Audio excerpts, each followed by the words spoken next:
Hello hi नमस्कार। आज हूँ कार्तिक मासर प्रथम सोमवार। आज आम मंदिर जाइलु बाबा बालुकेश्वर मंदिर जो आम गोविंदपुर ग्रामरी अवस्थित। आज मो मंदिर जाइली तो मंदिर लाइन लगे पड़ता। आम समस्ते मिसी लाइन लगे लाइन लगे सारापर प्रभुंर गोटे सुंदर दर्शन होता। देखु आ मंदिर भितर नना आमको भल बहुत सुंदर भाव दर्शन करें बाबांकर। तापर किसी समय से बसलु बाबांकर आलती नहीं देखो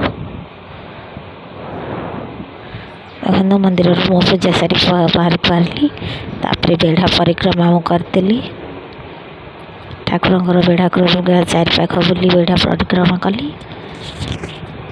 तापर घर को आसीगली।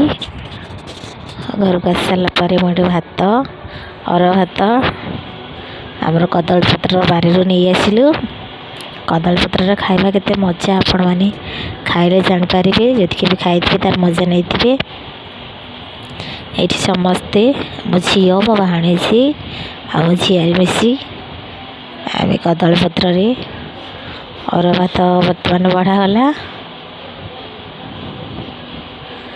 समस्त अरुआ भात देदेलु कारण अरुआ भात आम थे खाइबू आ द्वितीय थर खाइबूनी से आम एकाथर नहीं आसलु।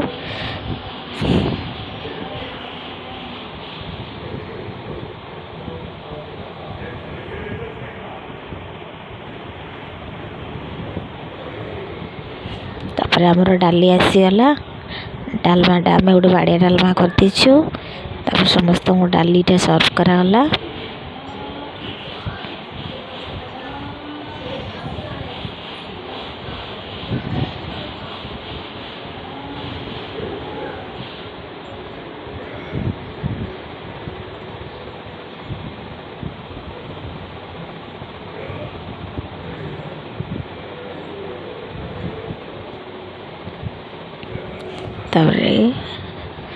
आम शाग कोशला शाग भाजी देती।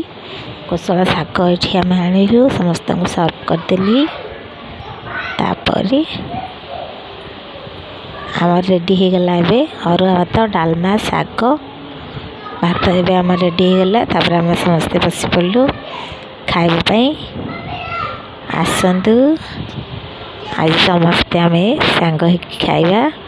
अरुआ भात डालमा शाग मिसी खाइबा।